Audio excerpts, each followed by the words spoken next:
गरीब का डॉल वाला केक। राधेपुर नामक गांव में मीरा नाम की एक औरत अपनी दो बेटियों काशवी और प्रिया के साथ रहती थी। उसके पति की मृत्यु कुछ समय पहले किसी बीमारी के कारण हो गई थी। तब से मीरा ही अकेली अपनी दोनों बेटियों का लालन पालन एक केक की दुकान में केक बनाकर करती थी। मेम साहब, आपके बताए हुए सारे केक तैयार है। अब मैं चॉकलेट केक बना दूं? नहीं नहीं मीरा, चॉकलेट केक रहने दो। अब मार्केट में चॉकलेट केक की बिक्री कम हो गई है। अब से हम एक दिन छोड़कर चॉकलेट केक बनाया करेंगे। जी मेम साहब। धीरे धीरे मीरा की मेम साहब की बेकरी का काम कम होने लगा था, जिस वजह से मीरा भी कम केक बनाया करती थी। समय के साथ बेकरी का मुनाफा घट गया और अब बेकरी की मालकिन ने बेकरी को बंद करने का फैसला लिया। देखो मीरा, तुम तो जानती ही हो ना, अब बेकरी से मुझे बिल्कुल भी मुनाफा नहीं हो रहा है, इसलिए मुझे अब ये बेकरी बंद करनी पड़ेगी। तुम 2-3 दिन में कहीं दूसरा काम ढूंढ लेना। ये सुनकर मीरा का मन बैठ गया। कितनी मुश्किल से उसे इस बेकरी में काम मिला था, जो अब वो भी बंद हो गया। उस दिन मीरा मायूस घर लौटी। अपनी माँ को इतना मायूस देखकर मीरा की बेटी काशवी पूछती है, क्या बात है माँ, आज आप बड़े परेशान लग रहे हो, क्या हुआ? बेटा क्या बताऊँ तुम्हें, कितनी मुश्किल से तो मुझे ये नौकरी मिली थी, अब ये भी बंद हो रही है। पर क्यों माँ? बेटा, बेकरी का धंधा कम हो गया है, इसलिए मालकिन बेकरी बंद कर रही है। 2-3 दिन में मालकिन बेकरी बंद कर देगी। हे भगवान माँ, अब क्या होगा? कुछ नहीं बेटा, फिर से मुझे काम की तलाश में इधर उधर भटकना पड़ेगा। उम्मीद है माँ आपको जल्दी ही काम मिल जाएगा। और माँ, प्रिया के स्कूल की फीस भी देनी है, वो कब से बोल रही है। हाँ हाँ बेटी, मुझे याद है। काशवी बहुत ही समझदार लड़की थी। वो अपनी माँ के हालात को समझती थी, इसलिए उसने अपनी पढ़ाई बीच में ही छोड़ दी और घर के कामों में लग गई, ताकि वो अपनी माँ की मदद कर सके। अपनी माँ की नौकरी छूट जाने के बाद काशवी और मीरा बहुत परेशान हो जाते हैं। अगले दिन सुबह सवेरे मीरा काम की तलाश में दूसरे बेकरी में काम पता करने गई। भाई साहब, क्या आपके यहाँ केक बनाने वालों के लिए जगह खाली है? वो क्या है ना, मुझे केक बनाने का 5 साल से तजुर्बा है। मैं आपको शिकायत का कोई मौका नहीं दूंगी। अरे नहीं नहीं, हमारे यहाँ कोई नौकरी नहीं है। ठीक है भाई साहब। मीरा पूरा दिन काम ढूंढती है, परंतु उसे कहीं कोई काम नहीं मिलता। फिर शाम को मीरा अपनी मेम साहब की दुकान पर जाती है। अच्छा हुआ मीरा तू आ गई, ये ले पकड़ अपनी सैलरी। और तुझे कहीं और नौकरी मिली क्या? नहीं मेम साहब। देख मीरा, मुझे तेरे लिए बिल्कुल अच्छा नहीं लग रहा, पर तू ही बता मैं क्या करूं। मेरी दुकान चल ही नहीं रही है, तो क्या फायदा दुकान खोलकर, इससे मेरा और घाटा ही हो रहा था। चल कोई बात नहीं, मैं तेरे लिए कहीं बात करती हूँ, उम्मीद है तुझे कहीं न कहीं नौकरी मिल ही जाएगी। मीरा अपनी पगार लेकर घर पहुँची और काशवी को आवाज लगाई, काशवी बेटा, ये लो कुछ पैसे, और घर में जो जो राशन नहीं है इसे ले आना। इस बार पैसे थोड़ा सोच समझ कर खर्च करने पड़ेंगे। क्यों माँ, आपको कहीं नौकरी नहीं मिली क्या?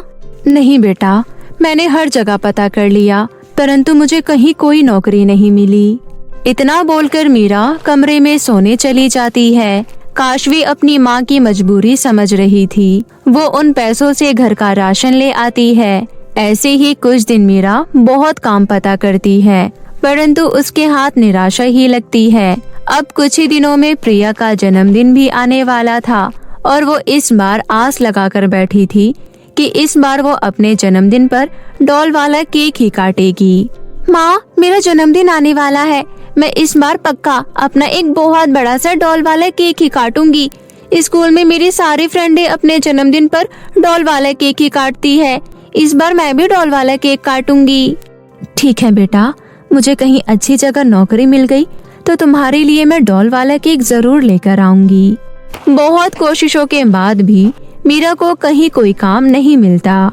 हे भगवान, आज प्रिया बेटी का जन्मदिन है, मैं उसके अरमानों पर पानी नहीं फेर सकती। उसका कितना मन है कि वो अपने जन्मदिन पर डॉल वाला केक काटे, पर डॉल वाला केक खरीदने के लिए ना तो मेरे पास पैसे हैं और ना ही घर में सामान। मैं क्या करूं? यही सब सोचकर मीरा बहुत दुखी हो रही थी। तभी उसके सामने अचानक एक घायल चिड़िया आकर गिरती है। अरे, ये चिड़िया तो बहुत घायल है, मुझे इसकी मदद करनी होगी। मीरा उस चिड़िया को उठाती है और बगल वाले तालाब के पानी से उसके जख्म साफ करती है। तभी वो चिड़िया एक परी में बदल जाती है, जिसे देखकर मीरा चौंक जाती है। तुम्हारा बहुत बहुत शुक्रिया, आज तुमने मेरी जान बचा ली, वरना वो दुष्ट जादूगरनी तो आज मुझे मार ही डालती। अरे, तुम्हें यूं हैरान होने की कोई जरूरत नहीं है। असल में मैं एक परी हूँ। मैं अक्सर पृथ्वी लोक घूमने आया करती हूँ, क्योंकि मुझे पृथ्वी लोक घूमना बहुत अच्छा लगता है। परंतु एक जादूगरनी मेरे पीछे पड़ गई थी और मुझसे मेरी जादुई छड़ी हथियाने की कोशिश करने लगी। इसलिए मैं उससे नजर बचाकर अपना रूप बदल ली और घायल अवस्था में यहाँ गिर पड़ी। परंतु शुक्र है कि वक्त रहते तुमने मेरी जान बचा ली। तुम्हारा बहुत बहुत शुक्रिया। नहीं नहीं परी जी, इसमें शुक्रिया की कोई बात नहीं, ये तो बस मेरा फर्ज था। अच्छा, तो अब मैं चलती हूँ। इतना बोलकर मीरा वहाँ से जाने लगी। तभी परी बोलती है, सुनो, तुम्हें कोई तकलीफ है क्या? तुम मुझे थोड़ी मायूस लग रही हो। अगर तुम चाहो तो अपनी परेशानी मुझे बता सकती हो। मैं तुम्हारी परेशानी का यूं निवारण कर सकती हूँ। क्या सच में परी जी? तो मेरी समस्या ये है कि मैं अपनी 2 बेटियों के साथ रहती हूँ और हमारे हालात बिल्कुल अच्छे नहीं हैं। मैं जैसे तैसे बेकरी पर काम करके अपने घर का खर्चा चलाया करती थी, परंतु वहाँ से भी अब मेरा काम छूट गया। मैंने बहुत जगह काम की तलाश करी, परंतु मुझे कहीं कोई काम नहीं मिला। मेरी छोटी बेटी प्रिया का आज जन्मदिन है। वो अपने जन्मदिन पर डॉल वाला केक काटना चाहती है, परंतु मेरे पास डॉल वाला केक खरीदने तथा बनाने का सामान नहीं है। मुझे कुछ समझ नहीं आ रहा कि मैं क्या करूं। अगर मैं यूं खाली हाथ घर जाऊंगी तो मेरी बेटी बहुत मायूस हो जाएगी। अच्छा, तो बस इतनी सी बात। मैं तुम्हारी इस समस्या का अभी निवारण कर देती हूँ। इतना बोलकर परी अपनी जादुई छड़ी से एक बहुत ही सुंदर सी डॉल वाला केक प्रकट करती है और वो केक मीरा को देते हुए कहती है, मीरा, ये लो अपनी बेटी के लिए ये डॉल वाला केक। और हाँ, ये कोई मामूली डॉल वाला केक नहीं है, बल्कि ये जादुई डॉल वाला केक है। वो कैसे परी जी? वो इसलिए क्योंकि तुम इस केक से जो चाहो वो मांग सकती हो। तुम इसके सामने अपनी जो भी इच्छा जाहिर करोगी, ये केक तुम्हारी सारी इच्छाओं को पूरा करेगा। और हाँ, ये केक कभी खराब नहीं होगा, ना कभी खत्म होगा। ये लो, अब जाओ और खुशी खुशी अपनी बेटी का जन्मदिन मनाओ। शुक्रिया परी जी, आपका बहुत बहुत शुक्रिया। मैं बता नहीं सकती आपने आज मेरी कितनी बड़ी मदद की। मेरे दिल का बोझ हल्का कर दिया। मीरा खुश होकर वो केक लेकर अपने घर आ जाती है। मीरा को देखकर प्रिया बहुत खुश होती है। ये मम्मी आ गई, मम्मी आ गई। अब मेरा जन्मदिन मनेगा और मैं डॉल वाला केक काटूंगी। ये प्रिया बहुत खुश थी। वो काफी देर से अपनी माँ के लौटने का इंतजार कर रही थी। माँ, प्रिया सुबह से आपकी राह देख रही थी कि आप आओगी और उसका जन्मदिन मनाओगी। कोई बात नहीं बेटा, अब टेंशन की कोई बात नहीं। मैं अपनी बेटी प्रिया का जन्मदिन बहुत ही धूमधाम से मनाऊंगी। वो कैसे माँ? क्या आपको नौकरी मिल गई? मीरा अपनी बेटी काशवी को सारी बात बताती है। अरे माँ, ये तो बहुत अच्छी बात है। चलो एक बार इस केक को आजमा कर देखते हैं। हाँ बेटी, क्यों नहीं। प्रिया बेटी, बताओ तुम्हें अपने जन्मदिन पर मुझसे क्या गिफ्ट चाहिए? माँ, मुझे बहुत ही सुंदर सा फ्रॉक चाहिए जो मैं केक काटते वक्त पहन सकूं। ठीक है बेटा। इतना कहकर मीरा जादुई केक के सामने फ्रॉक की इच्छा जाहिर करती है। इच्छा जाहिर करते ही केक में से बहुत ही सुंदर सा फ्रॉक प्रकट हो जाता है, जिसे देखकर सब बहुत खुश हो जाते हैं। अरे वाह माँ, ये फ्रॉक कितना सुंदर है। वाह, आज मैं बहुत खुश हूँ। माँ, मैं फटाफट ये फ्रॉक पहनकर तैयार हो जाती हूँ और अपने दोस्तों को बुला कर लाती हूँ। प्रिया खुशी खुशी अपने सारे दोस्तों को बुलाने चली जाती है। माँ, ये केक जादुई है, तो क्यों ना हम इससे कहें कि ये हमारे घर को भी अच्छे से सजा दे। हाँ बेटा। उसके बाद वो लोग जादुई डॉल वाले केक को पूरे घर को अच्छे से सजाने के लिए कहते हैं। तभी पूरा घर चमक उठता है। फिर वो लोग बहुत ही धूमधाम से प्रिया का जन्मदिन सेलिब्रेट करते हैं। ऐसे ही वो दिन बीत जाता है। अगले दिन प्रिया अपनी माँ से कहती है, माँ आपका बहुत बहुत शुक्रिया मेरा जन्मदिन इतने अच्छे तरीके से मनाने के लिए। माँ हमारे पास जादू डॉल वाला केक है, तो अब हमें कोई काम करने की जरूरत नहीं है। अब हमें कुछ भी चाहिए हो तो हम जादू डॉल वाले केक से मांग लेंगे। नहीं प्रिया, ये ठीक नहीं है। माना कि परी ने हमें ये जादुई डॉल वाला केक दिया है, परंतु हमें इसका दुरुपयोग नहीं करना चाहिए, बल्कि इसे हमें अपना रोजगार बनाना चाहिए और मेहनत करके आगे बढ़ना चाहिए, है ना माँ? बिल्कुल सही काशवी, तुम बिल्कुल ठीक कह रही हो। अब मैं ये जादुई डॉल वाले केक से बहुत सारे डॉल वाले केक मांगकर बेचा करूँगी। केक बेचकर हमें जो पैसे मिलेंगे उससे हम अपना घर का खर्चा चलाएंगे। अगले दिन से ही मीरा जादुई डॉल वाले केक से बहुत सारे क्यूट क्यूट डॉल वाले केक मांगकर उन्हें बाजार में सस्ते दामों पर बेचने लगती है। उसके केक इतने आकर्षक होते हैं कि तुरंत ही सारे केक बिक जाते हैं, जिससे मीरा की बहुत अच्छी खासी कमाई हो जाती है। इसी प्रकार धीरे धीरे मीरा डॉल वाले केक को बेचकर बहुत अमीर हो जाती है और वो अपना एक बहुत बड़ा सा डॉल वाले केक की बेकरी के नाम से बहुत बड़ा बेकरी खोलती है और बहुत अमीर हो जाती है और अपने बच्चों के साथ हंसी खुशी जीवन व्यतीत करने लगती है। नेहा शीशे के सामने बैठकर बाल बना रही होती है। नेहा मुझे कंघा देना। नेहा सुमन की बातों को अनदेखा कर देती है और अपने बाल बनाती रहती है। नेहा प्लीज कंघा दे दो ना। नेहा एक बार फिर सुमन को इग्नोर कर देती है, जिस पर सुमन नेहा के कंधे पर हाथ रखती है। नेहा जल्दी से सुमन का हाथ अपने कंधे पर से झटकते हुए कहती है, तेरी हिम्मत कैसे हुई मुझे छूने की? तुझे पापा ने कहा है ना मुझे हाथ मत लगाए कर, वरना मैं भी तेरी तरह सांवली हो जाऊंगी। अपनी बेटियों के चिल्लाने की आवाज सुनकर राकेश वहाँ पर आता है। नेहा राकेश को सारी बात बताती है, जिस पर राकेश सुमन पर चिल्लाते हुए कहता है, तुझे मैंने कितनी बार कहा है मेरी फूल जैसी बेटी से दूर रहा कर, वरना इसकी चांद जैसी खूबसूरती पर तेरे सावलेपन का दाग लग जाएगा। ऐसा कहकर राकेश नेहा को थप्पड़ लगा देता है। नेहा आंखों में आंसू लिए वहाँ से चली जाती है। राकेश की 2 बेटियां थी, नेहा और सुमन। नेहा दिखने में बहुत ही सुंदर थी। उसका रंग गोरा चिट्टा, नयन नक्श सटीक, देखने में वो बहुत ही खूबसूरत लगती थी। वहीं दूसरी ओर सुमन इसके बिल्कुल विपरीत थी। उसका रंग बहुत ही सांवला था। राकेश और उसकी पत्नी गीता बहुत ही गोरे चिट्टे थे, इसलिए राकेश को अपनी बेटी सुमन बिल्कुल पसंद नहीं थी। उसे लगता था कि वो उनके परिवार से मेल ही नहीं खाती, इसलिए वो उससे बिल्कुल भी प्यार नहीं करता था और बात बात पर उसे डांटता और मारता भी था। आज फिर पापा ने नेहा की वजह से मुझे थप्पड़ मारा है। पापा मुझसे बिल्कुल भी प्यार नहीं करते। मेरे बच्चे रोते नहीं हैं, मैं तुझसे प्यार करती हूँ ना।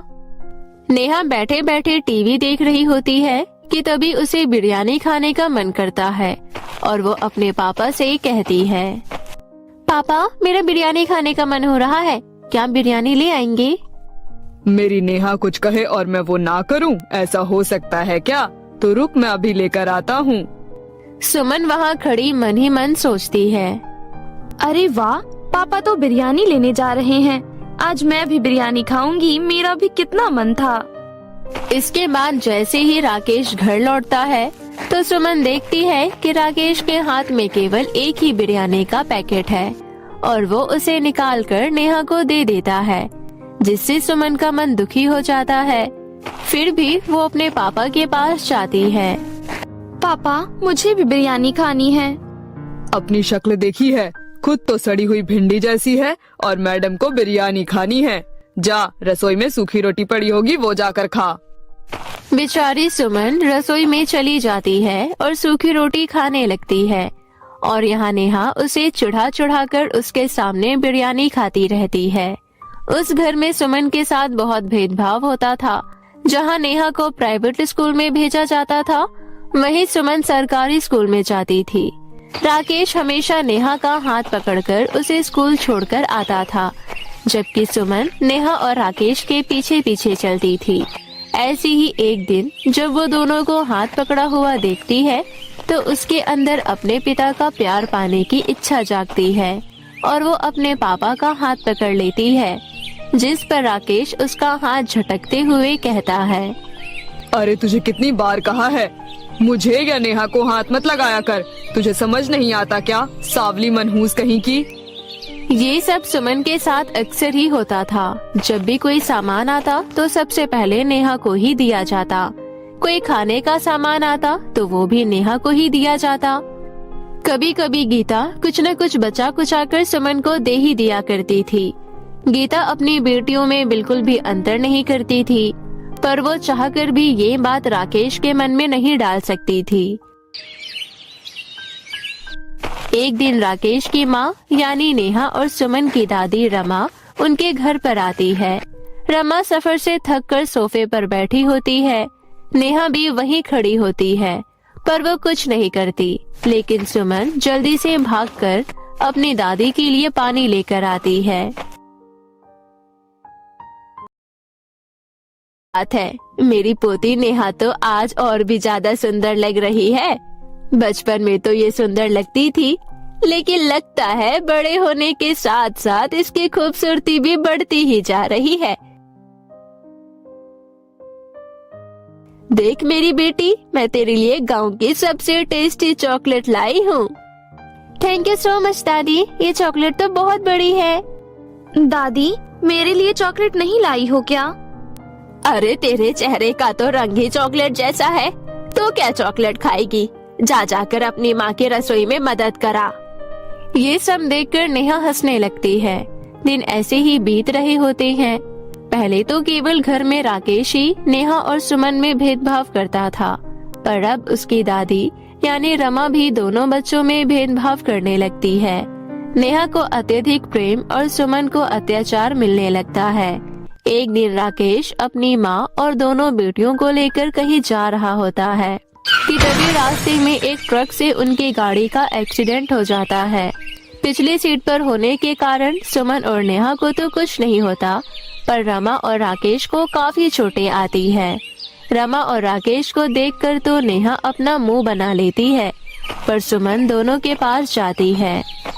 नेहा, जल्दी इधर आओ, हमें इन्हें अस्पताल पहुंचाना होगा।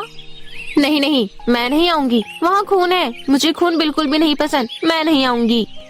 इसके बाद सुमन खुद ही कुछ लोगों को इकट्ठा करती है और फिर ऑटो रुकवाकर अपने पापा और दादी को अस्पताल पहुंचाती है। कुछ दिन अस्पताल में रहने के बाद वो लोग घर पर आ जाते हैं। डॉक्टर की सलाह के अनुसार उन्हें बेड रेस्ट की जरूरत थी, इसलिए वो लोग बेड रेस्ट करने लगते हैं। गीता अपनी दोनों बेटियों को अपने पति और सास की मदद के लिए उनके पास बिठाकर रसोई में चली जाती है, पर जहां सुमन उन दोनों का ख्याल रख रही होती है, वहीं नेहा अपने पापा के फोन में गेम खेल रही होती है। नेहा बेटा, मेरा सर बहुत दर्द कर रहा है, थोड़ी सर में मालिश कर दे। पापा, अभी मैं लास्ट लेवल पर हूँ, मुझे मेरी गेम पूरी करने दीजिए, नहीं तो मैं आउट हो गई तो सीधा फर्स्ट लेवल पर पहुँच जाऊंगी। पापा, आप चिंता मत कीजिए, मैं माँ से तेल गरम करवा कर लाती हूँ और आपके सर की मालिश कर देती हूँ। उससे आपका सर का दर्द चुटकियों में गायब हो जाएगा। इसके बाद सुमन हल्के गुनगुने तेल से अपने पिता के सर में अच्छे से मालिश करती है, जिससे राकेश का सर दर्द पूरे तरीके से गायब हो जाता है। अगले दिन गीता रुई और पानी से भरे बर्तन को नेहा को देते हुए कहती है, बेटा नेहा, डॉक्टर ने इन दोनों के जख्मों को रोज साफ करने के लिए कहा है। तुम इस पानी और रुई की मदद से इनके जख्म साफ कर दो, जब तक मैं इन दोनों के लिए खिचड़ी बना देती हूँ। माँ, जख्म तो दिखने में बहुत ही गंदे होते हैं। नहीं, मैं नहीं कर सकती ये। कोई नहीं माँ, आप ये पानी और रुई यहीं रख दो, मैं दादी और पापा के जख्म साफ कर दूंगी और उन पर फिर दवा भी लगा दूंगी, इससे दोनों को आराम मिलेगा। इसके बाद सुमन राकेश और रमा दोनों के घाव साफ करके उन पर दवा लगा देती है। फिर अगले दिन नेहा राकेश के पास आती है और कहती है, पापा, मुझे पैसे चाहिए, मुझे चॉकलेट खरीदनी है। बेटा, मैं इतने दिन से बेड पर हूँ, काम पर नहीं जा रहा हूँ, ऊपर से दवाइयों का खर्चा भी हो रहा है। ऐसे समय में मैं तुझे पैसे कहाँ से दूँ? क्या पापा, आप भी कैसे पापा हो? मुझे एक चॉकलेट तक नहीं दिला सकते, मुझे पैसे चाहिए बस। नेहा पैसे लेकर ही मानती है। सुमन भी वहीं खड़ी होती है। सुमन को देखकर राकेश कहता है, बेटा तुझे भी चॉकलेट चाहिए? नहीं पापा, आप दोनों जल्दी से ठीक हो जाओ, मैं बस यही चाहती हूँ। आज उस बिस्तर पर असहाय लेटे हुए राकेश और रमा दोनों को ही अपने किए पर पछतावा हो रहा था। उन्हें अब पता चल चुका था कि बाहरी सुंदरता मायने नहीं रखती। अगर कुछ मायने रखता है तो वो इंसान के अंदर की सुंदरता। फिर धीरे धीरे सुमन की सेवा से उसकी दादी और राकेश बिल्कुल ठीक हो जाते हैं और वो सुमन से उसके और नेहा के बीच भेदभाव करने के लिए माफी मांगकर उसे गले लगा लेते हैं। जिसके बाद रमा सुमन को एक बड़ी सी चॉकलेट देती है। सुमन उस चॉकलेट का आधा हिस्सा नेहा को दे देती है। मुझे माफ कर दो सुमन, मैंने तुम्हें कभी कुछ नहीं दिया, हमेशा तुम्हें चढ़ाया, तुम्हारे साथ बुरा व्यवहार किया, फिर भी तुम मुझे अपना हिस्सा दे रही हो। माफी मांगने की कोई जरूरत नहीं है मेरी बहन, मैंने तुम्हें माफ कर दिया है। बस मैं तो चाहती हूँ कि सब मुझसे प्यार करें और मुझे कुछ नहीं चाहिए। सुमन की ये इच्छा उसके अच्छे व्यवहार की वजह से पूरी हो जाती है। अब पूरा परिवार उसे प्यार करने लगता है और सब हंसी खुशी एक साथ रहने लगते हैं। तो मेरे प्यारे दोस्तों, अगर आपको हमारी ये कहानी अच्छी लगी हो तो हमारे चैनल को अभी सब्सक्राइब कर लें। जादुई सोने और चांदी के फूल का घर। किसी गांव में राधिका नाम की एक गरीब और अनाथ लड़की रहती थी। राधिका का एक सौतेला भाई भी था जो सारा दिन अपने दोस्तों के साथ आवारागर्दी करता रहता था। राधिका जब 5 साल की थी तभी उसकी माँ की मौत हो चुकी थी और अभी कुछ वक्त पहले कैंसर की वजह से उसके पिता की भी मौत हो जाती है। राधिका के पिता फूल बेचने का काम करते थे और उनके जाने के बाद राधिका भी अपना गुजारा चलाने के लिए फूल बेचने का काम शुरू कर देती है। एक दिन राधिका का सौतेला भाई अंकित अपने दोस्तों के साथ राधिका के पास आता है और उससे बोलता है, सुन, मैं अपने दोस्तों के साथ पार्टी करने जा रहा हूँ, इसलिए मुझे कुछ पैसे दे। एक तो तू कोई काम करता नहीं है, ऊपर से हमेशा पार्टी के लिए पैसे मांगने आ जाता है। आज चाहे कुछ भी हो, मैं तुझे बेवजह 1 भी रुपए नहीं देने वाली। अंकित का दोस्त उसे कहने लगता है, अरे अंकित, तू तो कह रहा था कि तेरी बहन तेरे से डरती है, लेकिन यहाँ तो मैं कुछ और ही देख रहा हूँ। मैं तो देख रहा हूँ तेरी बहन उल्टा तुझे ही धमकी दे रही है। हाँ अंकित, तेरे घर में तो तेरी एक पैसे की भी इज्जत नहीं है। चलो दोस्तों, यहाँ से चलते हैं। आज के बाद हम कभी भी अंकित से बात नहीं करेंगे। दोस्तों के सामने अपनी बेइज्जती देख अंकित को बहुत गुस्सा आता है। अंकित उसी वक्त राधिका को जोरदार तमाचा लगा देता है। तूने मुझे क्यों मारा? इसमें मेरी क्या गलती है? मेरे दोस्तों के सामने तूने मेरी बेइज्जती करवाई है, आज मैं तुझे बहुत मारूंगा। इतना बोलकर अंकित राधिका को और भी पीटने लगता है। उसके बाद अंकित अपने दोस्तों से कहता है, अब तो तुम सबको पता चल ही गया होगा इस घर में किसका राज चलता है। हाँ अंकित, सच में तू बहुत बहादुर है। अब हमें तेरी बहादुरी का पता चल गया। अपने दोस्तों की झूठी तारीफ सुनकर अंकित बहुत खुश होता है। सुनो, आज पार्टी में जितने भी पैसे खर्च होंगे वो सब मैं ही करूँगा। आज की पार्टी मेरी तरफ से। ये सुन अंकित के दोस्त खुशी से उछलने लगते हैं। उसके बाद अंकित घर में जितने भी पैसे रखे थे सब लेकर अपने दोस्तों के साथ वहाँ से चला जाता है। वहीं दूसरी तरफ बेचारी राधिका कुछ नहीं कर पाती है और सिर्फ रोती रह जाती है। मैं इतनी धूप में बाहर जाकर इतनी मेहनत करती हूँ ताकि हमें ढंग का खाना नसीब हो सके और ये हमेशा सारे पैसे ले जाकर अपने दोस्तों के साथ उड़ा देता है। अगर इससे कुछ बोलो तो उल्टा मुझे ही पीटने लगता है। इसी तरह सब कुछ चल रहा होता है। एक दिन राधिका बाजार से कुछ सामान लेकर घर जा रही होती है। तभी रास्ते में उसे एक बड़ी सी चिड़िया नजर आती है। अरे, ये चिड़िया तो कितनी बड़ी है। आज से पहले तो मैंने कभी भी इतनी बड़ी चिड़िया नहीं देखी। चिड़िया राधिका के पास आती है और उसे बोलती है, मुझे बचा लो लड़की, एक डायन मुझे पकड़ने के लिए मेरे पीछे पीछे आ रही है। क्या सच में? तुम फिक्र मत करो, मैं तुम्हारी रक्षा करूंगी। तभी अचानक वहाँ डायन आ जाती है। यही है वो डायन, ये बहुत बुरी है, मुझे इसे बचा लो। ए लड़की, मैं इस चिड़िया को अपने साथ लेकर जाऊंगी। तेरी मुझसे कोई दुश्मनी नहीं है, इसलिए तो चुपचाप यहाँ से चली जा। नहीं नहीं, मैं इस चिड़िया को तुम्हारे हवाले छोड़कर बिल्कुल नहीं जाने वाली। अच्छा, कोई बात नहीं, मत जा, अभी तुझे बताती हूँ। राधिका वही मौजूद बड़े बड़े पत्थर उठाती है और डायन पर हमला कर देती है। डायन जख्मी होकर जमीन पर गिर जाती है। हाय, मर गई रे, मेरे सर से खून आ रहा है। अभी मुझे छोड़ दो, मुझे मत मारो, मेरे से गलती हो गई। अब मैं कभी किसी को परेशान नहीं करूँगी, मैं यहाँ से जा रही हूँ। उसके बाद डायन वहाँ से भाग जाती है। ये सब देखकर राधिका बहुत खुश होती है। उसके बाद चिड़िया राधिका से कहती है, मैं पक्षियों की जादुई दुनिया से आई हूँ, तुम मेरे साथ मेरे घर चलो। मेरी दुनिया की रानी चिड़िया तुम्हें देखकर बहुत खुश हो जाएगी। ठीक है, लेकिन तुम्हारी जादुई दुनिया कहाँ है?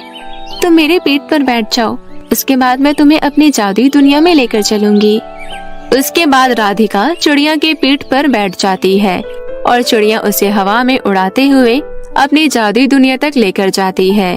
चिड़िया राधिका को अपने लोक की रानी चिड़िया के पास लेकर जाती है। चिड़िया रानी चिड़िया से कहती है, रानी चिड़िया जी, देखो मैं अपने साथ किसको लेकर आई हूँ। कौन है ये और इसे तुम यहाँ लेकर क्यों आई हो? इसका नाम राधिका है और ये लड़की बहुत बहादुर है। इस लड़की की वजह से आज मेरी जान बच पाई है। सच में?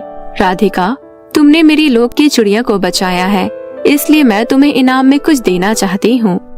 इतना बोलकर चिड़िया रानी 2 सोने और चांदी का फूल निकालती है और राधिका से कहती है, ये दोनों फूल हमारे लोक के जादुई सोने और चांदी के फूल हैं।